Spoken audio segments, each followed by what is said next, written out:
Hey guys, this is Sam from TouchMi. As promised in a previous video, we wanted to give a quick update on, and mainly we wanted to give a quick review of the ZaagTech frame that we purchased.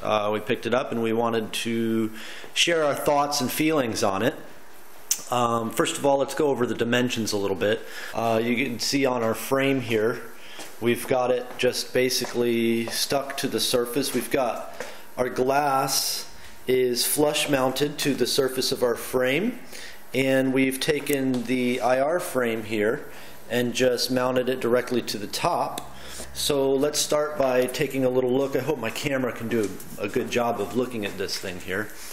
You can see it's just simply mounted right to the surface of the frame, and the glass comes up flush, but so there's a little bit of a space.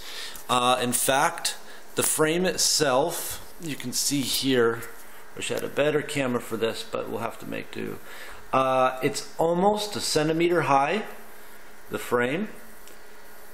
Yeah, it's about 9 millimeters, and it's about 35 millimeters in width.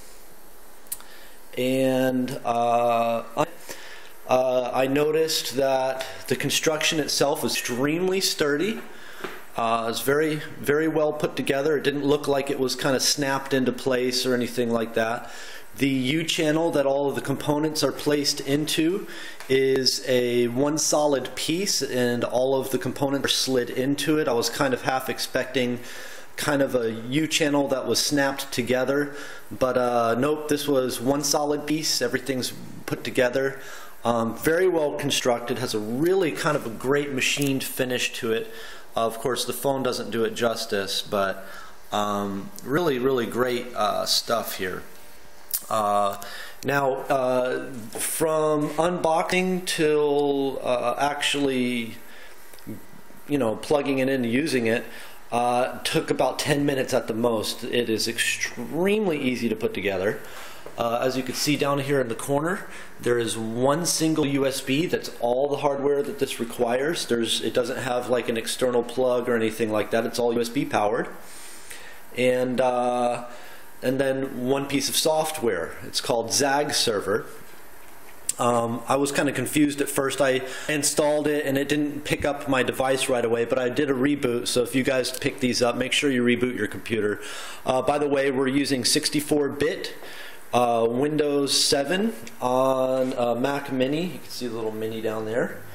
And this is the 6-touch frame. So here's the software. Now, one thing I mentioned to the company, and they're going to look into it and see if they can update it in their next release. But the only drawback that I see here is that you have to run this application before the touch starts working. But we want to be able to have touch working even at the welcome screen so that we can type it in. One solution, of course, is to put it in your startup, but it won't actually start up until you've logged in. We want to be able to touch this again. So we ran a process. There's a couple free utilities out there that'll allow you to turn executables into services. So that's what we've done. Ours is actually a service. So we wanted a turnkey solution so that as soon as you turn the computer on, the frame automatically turns on as well. And it worked out quite well. But default, this is the application that you get. See a little screen here. You can see I put my fingers on there. You'll see 5 touches. Okay. This is a 6-touch frame, but my other hand's holding the phone. So, but it does in fact register 6 touches. It's very accurate. You can see it's quite fast. It's about 7 milliseconds latency. For most touch applications, that's pretty good. I really like the design of their calibration. It's simple, but the calibration is pretty nice, but I like flashy, cool-looking stuff. So let's go ahead and just push this button right here for calibration. Take a step back. It's kind of got like a little animation here, which is, I think it's just cool. I wanted to share that with you. All right. So it's a basic calibration. You guys should know.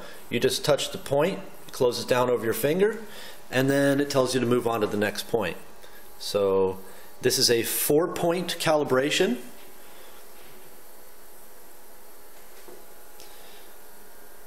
and it's calibrated. Now I will tell you, that's the second time that I've calibrated this. The first time I calibrated it once and haven't had to calibrate it since. You know, that's kind of a testament to you know, having a kind of a solid design, number one, where nothing moves, a rigid design. You know, the projector doesn't move at all, it's rigid. The front of the frame and the back of the frame are definitely supported, so that doesn't move at all. And the frame itself, the touch frame, the overlay, doesn't move. So naturally, you're not going to have to recalibrate. But it definitely holds the calibration settings, and it does quite well. So overall, TouchMi is quite happy with the experience that we've had with it so far. As you can, we've got full lights blasting down on it and everything, and we've had no problem with it, you know, tweaking out or giving us any strange issues or anything like that. We haven't had any weird issues with drivers dropping out. We've had no problems whatsoever. One thing that I was always kind of concerned about with touch frames is registering in the corners, because naturally you've got IR coming out one side and you've got, you know, the infrared receivers on the other side, and you would think if you get right down in the corner it wouldn't be able to pick it up. But as you can see, I have no problems whatsoever. I mean, it's like dead on. So we're pretty happy with the experience of this. So if anybody's considering an IR frame, they're definitely good to go. This one is, of course, I've mentioned it a couple times already, this one's a ZaagTech. We will be looking at a couple other vendors because we like to, you know, keep our options open, see what the positives and negatives are. Like I said, the only negative I saw was that you have to manually start this application in order for touch to work. However, free solutions, and I'm sure ZaagTech will probably take that suggestion and work it out so that it also starts when Windows starts. It's really not that hard of a process. We pretty much figured it out in a couple minutes. But anyway, just wanted to share. It's pretty awesome. We're really happy with it.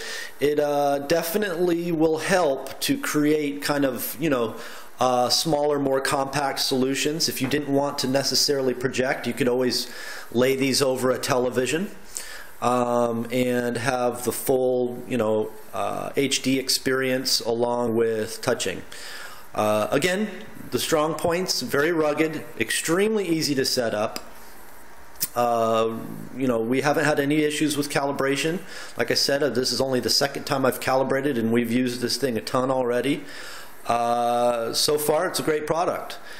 We will keep you posted as we start using different ones and start looking at different technologies as well. All right, guys, take care.